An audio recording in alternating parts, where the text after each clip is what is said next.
What's up, guys? I'm SaltEMike, and this is your Star Citizen Week in Review for May 25th, 2026. DefenseCon continues with the biggest sales of the show this week, while they try and continue to hotfix 4.8, but it's still a mess. And we got an update for the update for when we're going to be updated on 4.9. All that and more on today's Week in Review.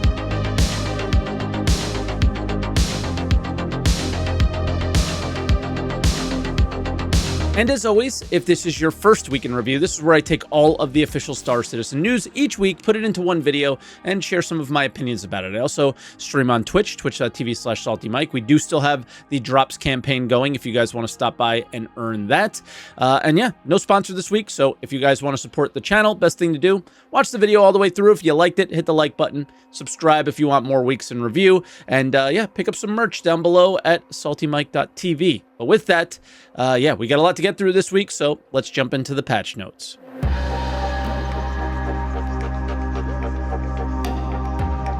All right, we spoke last week about how they plan to delay the Freefly. Then everyone applauded CIG, and they said they wouldn't do anything until they solved these issues around missions not showing up or not working for players. Now, this hotfix solved issues besides that. Some of them look pretty pesky, but if you watched last week, you would know that they did address the mission issue somewhat over the weekend, and over that weekend, you know, they let that downtime cook, basically. Yeah, they had some downtime and they let it cook, and they seemed to be happy enough with it, because on Monday that led them to opening the Freefly before I uploaded Week in Review. And man, I have never seen so many people I would consider white knights in this community defending the most ridiculous things that CIG have done sound like me complaining about this on Twitter and everywhere.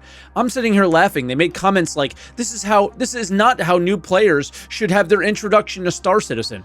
And I used to think the same way they do. But no, this is exactly how they should be introduced to Star Citizen, because this is going to be their next 5 years painfully trying to navigate a minefield of bugs and poor performance. There is never a good time to introduce anyone to Star Citizen, guys. There is never a patch that is good enough to bring your console gamer friend over. It's always going to be a mess compared to what they're used to playing, until it isn't. But that won't be until way after we leave Alpha, if we ever even do. If you introduce them at its worst and they appreciate it, they'll appreciate it a lot more as the game improves. So who are we trying to protect here, right? Star Citizen, if they're trying to make billions of dollars in the state of the game that they have here, that's their own problem, right? Nobody should be introduced to this right now. Then Wednesday, we had another hotfix. This was a smallish one, but solved some issues around Stormbreaker, a big one with mining ships just deleting their ore when you store the ship, which, yeah, was previously the quickest way to safest way when you refine was the way to do it. And yeah, this didn't work anyway. They attempted to fix Arena Commander as well, but given that it was also in Thursday's fix, I'm not holding my breath on that. Then they put the game down for about 4 hours on Thursday. And yeah, it was Thursday morning and they implemented the first update to insurance. This seems like a quick fix for paints, maybe. But to me, yeah, this is the first step towards their item recovery T1 system. Claiming items, bricking others, going down this weird path of little risk or consequence to the person making the claim who died, right, or made a mistake, and no gain to the player who loots their lost items, since they're gonna brick. This is a really weird one. It bricks the old item with no way of removing bricked paints when you do it to paints. This is just 100% a band-aid, and that band-aid is barely holding on. But if it affects the sale of something, oof, man, does CIG move fast to try to fix something. They want to sell paints. If nobody can use them, they know they're not going to sell them. I did a 45-minute talk on the TV channel if you want more over the weekend, but I just don't see any of this weird insurance thing sticking, as all of it has duping implications or goes way down this way to prevent dupes that break legitimate gameplay, like looting, piracy, or salvage, right? In terms of bugs, though, there are quite a few major annoyances on this list as fixed, but at the time of recording, the most pesky one, at least for me, is not. The one where the mission marker is just running away from you and you're just chasing it perpetually. And same for the mining bags losing everything on them when you store the ship. They tried to fix it on Wednesday, tried to fix it on Thursday. and nothing.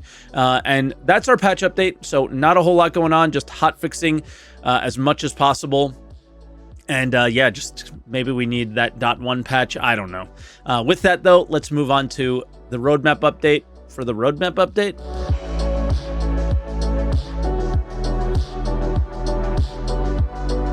All right, this was an extremely small update. More on that in a moment. We have to start out with all the cards that were turned over to release since 4.8 yeah, they're now on the live servers. This was not a small patch at all, and I have to say, I have not been this motivated to play in a while, but man, it's been hard dealing with a lot of the issues.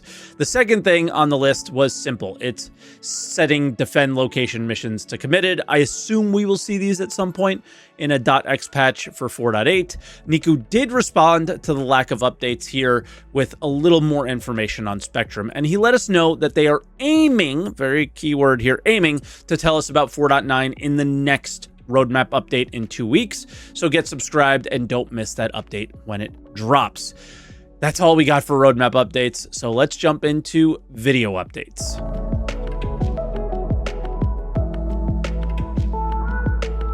All right, Star Citizen Live Anvil Odin edition. So first off, I recorded this after I recorded the rest of the show, and I'm just going to clip out a few things here. It's a ship sale, so nothing much to say. It's $5,000. It's embarrassing, and I hate everything about it. But let's start out with what even is a battlecruiser. A battlecruiser is a ship that has the weaponry of a battleship in a cruiser's frame, hence the name. So it has lots of punch, very close to doing glass cannon and punch above weight jokes, but I'm not going to do that.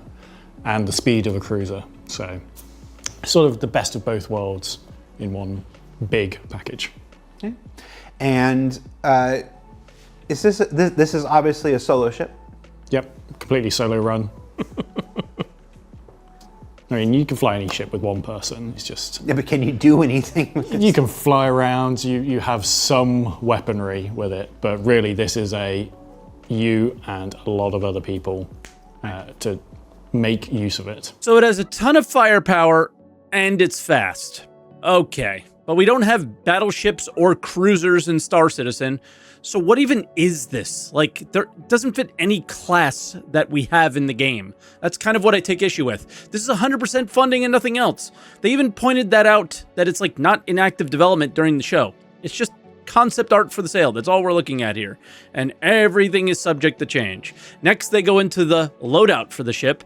And the last one is the best. We have 2 size 12 triple ballistic cannons that are man turrets. And for reference, what's the biggest gun on the Javelin? It is 9s on the big remote turrets at the back. Okay. And the railgun on the Idris is a 10. 10. Yeah, so these are triple size 12s here. Is there 2 of these? Yeah. So one on the top and one on the bottom. Well, there's 2 triples. Oh, There's 2 triples. Right. So the Bengal, the large lower turret on the Bengal that people would have seen in the squadron videos, that's size 12. So that's got 4. Okay. We have 3 single size 10 man turrets. So that is, instead of having dual mounts, it's a single mount. We have 8, once again, size 10 single ballistic cannon remote turrets. We then have 8. I know, it's still a lot to get through. We have 8 size 8 double cannons that are manned, and then there is 2 quadruple laser cannons that are also piloted. And those are size 8. 2 quadruple size 8 cannons that are manned. So essentially it's a size 32. Oh, yeah. Oh, well, I mean, we did say it had some pilot weapons. Yeah. It has a beam weapon of, yes, size. It is the entire front of the ship. Indeterminable size. It's a beam weapon with 12 barrels. It's 6 on each side. The moment I saw this ship had a pilot-controlled weapon, we knew why, because the only people buying this ship are whales, and it's the same whales that don't crew their own Idris right now, right? They kept talking about getting the full capabilities of the ship by crewing it, but it's got 12 lasers for the pilot. Who do you even need to compete against after you use 12 lasers, besides another whale by themselves with one of these? Oh, so if I crew one of the guns, I'll have an advantage over the guy who crews none of them. Like, oh, Man, this was such a hard pill to swallow. Then they went through the ship and shared a ton of the interior and exterior art. They even walked through it a little bit. It's massive, of course, like way too big for Star Citizen even. The hangars, the decks, with all the wild rooms, it feels like it's all just for show with literal zero function. You go out of the hangar sideways. That's not even possible if the ship is moving with any of the physics in Star Citizen. We know this already. So it's got to move 1 meter per second, maybe, and then we can get out of it without glitching into the wall and blowing up.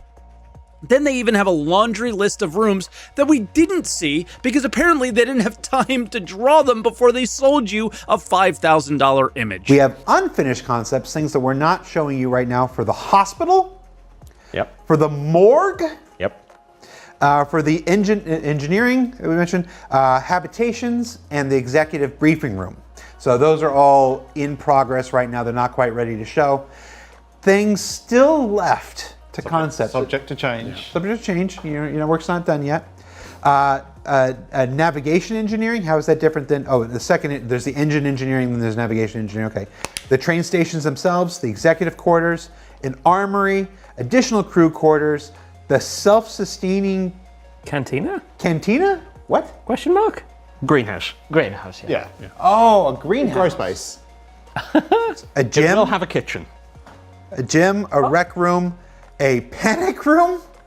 Question mark, I don't know. That's next to the contemplation room. It's the same thing. It's the same thing, but one's on fire. Yeah. Turn left for panic, right for contemplation. It's just a button that changes the effect in the room. A crafting room, because obviously Yeah, on a ship it this is. size, it's gonna, a crafting room, and then a running track. Well, that's just the exterior, man. You just run around the entire exterior. No, that's a marathon. There is. I really have no words for how stupid some of these things I just heard were. What are we even doing? And then that's not even where it stops. This was the dumbest thing I heard on the show. Putting a nice little marker in the ground for the future and being like, this is where we're going, and the kind of gameplay that this creates, and the kind of gameplay necessary to deal with it and stuff. It's a clear calling our shot to the evolution of space ship and space combat gameplay in the future. So it's an exciting thing to work towards. It's just a ship with guns. Just because they're big doesn't change anything about Star Citizen at all. Literally everyone in the ship is just gonna be left clicking. They just shoot guns. There's no depth to the experience that they're sharing here at all, but he's making it sound like it's this big thing. They're just selling more power to whales that already have a ton of power. It's a mobile game on PC at this point. It's so sad what it's become from what they set out to do in 2012. I hope they take a good look in the mirror one day and realize just how bad some of this stuff is. And with that, I don't want to talk about this anymore. Let's move into other updates.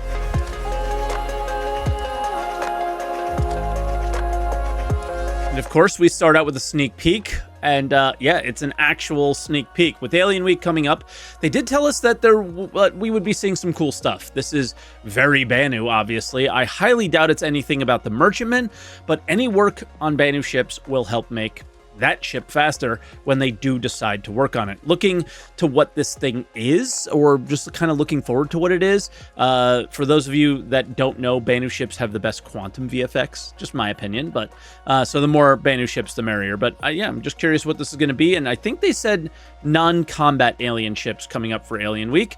And then on the defense con side of things, on Monday was MISC Day, and yeah, that is where we got the Starlight actually in the game, and it's exactly what you would expect, a little refueling ship. And to be honest, it's struggling to refuel a lot of the missions, which is kind of funny, because that's the only content available for it. As always, the paints are just kind of okay, I guess, and the price was somewhat surprising to people. It's quite affordable, but again, it has almost no purpose in the game outside of NPCs refueling. And yeah, so I don't get it. But on Tuesday, we learned that the Odin is going on sale on the 24th, and it will be $5,000 and yeah, of new money, and then $5,900 for store credit. At this point, it's just kind of embarrassed. I feel embarrassed to be a part of this in any way, shape, or form when that's a thing. Like, what do you say to someone that's interested in this as a even remotely casual gamer? Like, how do they feel? Most people don't feel this game is accessible to them because of things like this. Obviously, it is, and it can be, and that's not our job to teach people, right? It really isn't. It's CIG's, and they keep teaching them that things like this are, you know, the Odin. Look at how powerful it is. Look at how amazing it is. Give me $5,000, right? Like, how did we get here? How did this happen, man? It's so sad. On Wednesday, though, they had the Aegis sale for DefenseCon, which was another ridiculous ship, and that is the Tiburon, which is a hammerhead variant with a giant laser on it. It's cool looking for sure. One of the best exteriors I've ever seen on a ship, in my opinion. And for the paints, I like solid colors, so I enjoyed this paint set, especially the shark paint. That was pretty cool. In terms of pricing, they're doing the scummy thing that they do where they price this lower than older ships in its class, so you can't upgrade it from the obvious ships that you would usually upgrade from. And yeah, you have to either melt those or add new money. And yeah, that's not exactly awesome. So yeah, that is our weekend review. A little disjointed this week because my editor has something to do on Monday when he would normally edit the video. And yeah, so we had to get everything early. So I recorded this Saturday morning. All the links for the sources for what we covered are in the description, so check those out if you haven't yet. Hit the like button if you enjoyed it. And yeah, subscribe for more, and we'll catch you guys next week. Thanks for watching, everyone.